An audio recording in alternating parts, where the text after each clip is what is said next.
គ្រូដោយសារបីសាច់ស៊ីនោះដល់សរុបសេចក្តីទៅមានតែសំរងស៊ីទេដែលចុះមកទៅអង្វរស្ដេចឲ្យស្ដេចហ្នឹងចេញមុខមកដើម្បីលើកលែងទោសឲ្យតំណាងរាស្ត្រទាំងអស់រឿងហ្នឹងត្រូវចប់បញ្ហាការទាំងអស់ហ្នឹងត្រូវនាំគ្នាដើរចូលធ្វើការនៅក្នុងសភាស្របទៅតាមច្បាប់ទម្លាប់ត្រឹមត្រូវហើយបងប្អូនគ្មានកន្លែងណាមួយទៅប្រឆាំងជាមួយគណៈបកសង្គ្រោះជាតិបានទេនឹងហើយដែលបញ្ជាក់បង្ហាញឲ្យឃើញថានេះជាល្បិចកលចុងក្រោយនៅក្នុងលក្ខណៈសំរងស៊ីកំពុងតែធ្វើសកម្មភាពអស់ហ្នឹងហើយយើងកុំភ្លេចថាអញ្ចឹងបាទខ្ញុំរយៈកាលកន្លងមកខ្ញុំតែងតែទប់ស្កាត់គណៈបកយើងនិយាយទៅយើងខ្ញុំទប់ស្កាត់អាព្រាយកណ្ដុលរានរិទ្ធអាព្រាយកណ្ដុលជ័យកណ្ដួយអស់សន្ទុះដែលចេះតែច្រឡំបន្តពាក្យផ្ទួនហើយបន្តមកទៀតយើងត្រូវយល់ថាអាព្រាយកណ្ដុលហ្នឹងហេតុអីបានវាបើកគណៈបកអ្វីដែលវាបើកគណៈបកហ្នឹងគឺវាចង់រក្សានៅក្នុងរាជានិយមហើយយើងទៅក៏តោងទៅយល់ថាសង្គ្រោះជាតិហ្នឹងដែលមានសំរងស៊ីនៅក្នុងហ្នឹងសំរងស៊ីហ្នឹងក៏ជាគណៈបករាជានិយមដែរយើងតោងទៅយល់ឲ្យច្បាស់គណៈបករាជានិយមគឺសំរងស៊ីហ្នឹងគឺជាគណៈបករបស់ស្ដេចទេមិនមែនជាគណៈបករបស់សំរងស៊ីទេព្រោះសំរងស៊ីគ្មានគំនិតមានអីមួយដែលចង់មានគំនិតទៅធ្វ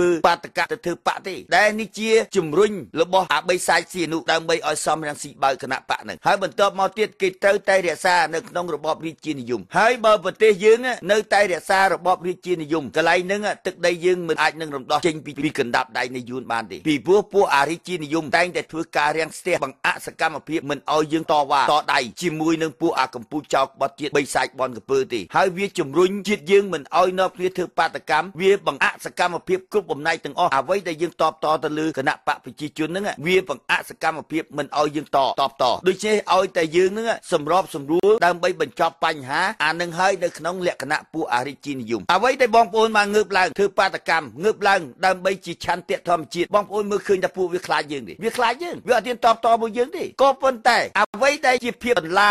លាច្បាប់គឺពួកអារាជានិយមវាតែងតែបន្លាយើងទៅតបតគេប្រយ័ត្នគេបាញ់ស្លាប់គ្មានកម្ពុជាចោលក្បត់ជាតិបីសាច់បងកវើពួកអស់ហ្នឹងអត់ហ៊ានបាញ់យើងទេបងប្អូនមើលឃើញច្បាស់ហើយតាវាខ្លាចច្បាប់ ICC ពីព្រោះយើងបានចុះសន្ធិសញ្ញាចូលរួមតាំងពីឆ្នាំ2002យើងជាសមាជិកនៅក្នុង ICC បើសិនជាវាធ្វើអីមិនត្រឹមត្រូវគេអាចមានសិទ្ធិមកចាប់វាបានដោយស្វ័យប្រវត្តិឬអ្វីដែលវារំលោភក៏ប៉ុន្តែបងប្អូននិយាយថាចុះបើគេចាប់អាតំណាងរាស្ត្រនេះអានេះក៏ជានយោបាយមួយក៏ជានយោបាយមួយក៏អ្វីដែលវាចាប់តែយើងនិយាយតំណាងរាស្ត្រយើងទាំងអស់នេះក៏ជាតំណាងរាស្ត្របំរុងទេអត់ទាន់បានចូលជាតំណាងរាស្ត្រពីព្រោះយើងប្រឆាំងពីរឿងភាពរងអយុត្តិធម៌នៅការបោះឆ្នោតអាណត្តិទី5អានឹងក៏ខ្ញុំចង់បញ្ជាក់បង្ហាញឲ្យបានច្បាស់លាស់ឥឡូវដល់ដំណើរការគេប្រើល្បិចហ្នឹងល្បិចគេហៅថានយោបាយត្រីកោណលើកដំកើងស្ដេចចូលរួមធ្វើការនៅក្នុងសភាចុងបញ្ចប់អាណត្តិទី5រងភាពអយុត្តិធម៌ប្រទេសខ្មែរយើងត្រូវចប់នៅពេលហេតុអីបាទខ្ញុំនិយាយថាបើសិនជាយើងចូលរួមជាមួយនឹងពួកវាធ្វើការនៅក្នុងសភាប្រទេសខ្មែរយើងត្រូវចប់ពីព្រោះអ្វីក៏ដោយអំណាចវានៅលើតែអាហ៊ុនសែននៅដដែលហើយយើងកុំភ្លេចអង្គការសហប្រជាជាតិគេបានជួយយើងរួចទៅហើយពីព្រោះគេដកនៅទំនាក់ទំនងរវាងសេដ្ឋកិច្ចអន្តរជាតិហ្នឹងគេជួយយើងផ្នែកខាងសេដ្ឋកិច្ចគេជួយយើងរួចទៅហើយគេដកជំនួយមកលើរដ្ឋាភិបាលគេដកហើយដូចជាកម្លាំងយើងនៅសល់តែមួយទេគឺ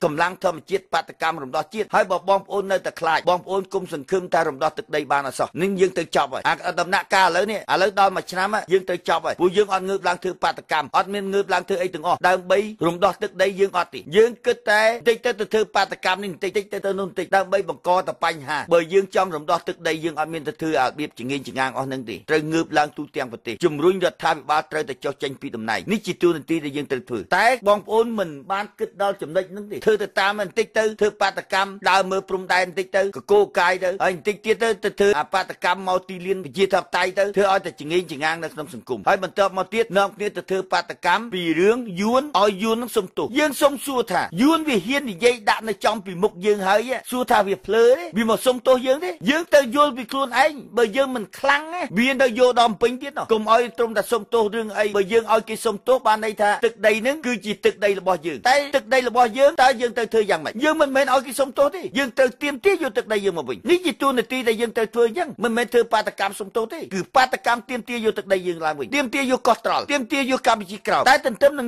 យកទឹកដីកម្ពុជាក្រោមនិងកោះត្រល់ដល់រាបណាតែយើងយកទឹកដីកម្ពុជាកណ្ដាលឲ្យបានសិនឥឡូវយើងសុំសួរថាយើងយកទឹកដីកណ្ដាលបានហើយនៅយើងលើកកម្លាំងឡើង1000 2000នាក់យើងសុំសួរថាយើងទៅរំដោះទឹកដីបានទេកន្លែងហ្នឹងហើយដែលអៀកំសែងចង់ចេញមកបញ្ជាក់បង្ហាញបញ្យលប្រជាជាតិឲ្យយើងយល់ថាទឹកដីហ្នឹងគឺជាយួនយកទឹកដីខ្មែរហើយយកទឹកដីខ្មែរបណ្ដាលមកពីអ្នកណាគឺបណ្ដាលមកពីអាបីសាច់ស៊ីនោះអាចចំណុចហ្នឹងហើយដែលខ្ញុំជំរុញស្មារតីកម្លាំងជាតិឲ្យកម្លាំងជាតិនឹងងើបឡើងដើម្បីគិតអីគិតគូរពីការទាមទារយកទឹកដីមិនមែនគិតគូរយើងនិយាយទៅឲ្យគេសុំទោសទេនេះជាបំណងដែលខ្ញុំចង់បានឲ្យបងប្អូន អូនប្រជាពលរដ្ឋមានឆន្ទៈមានភាពងើបឡើងដើម្បីទាមទារយកទឹកដីយើងមកវិញហើយយើងកុំប្រើពាក្យមួយគេថាចាំតែដល់មានសភាវុធប្រើកម្លាំងទើបបាន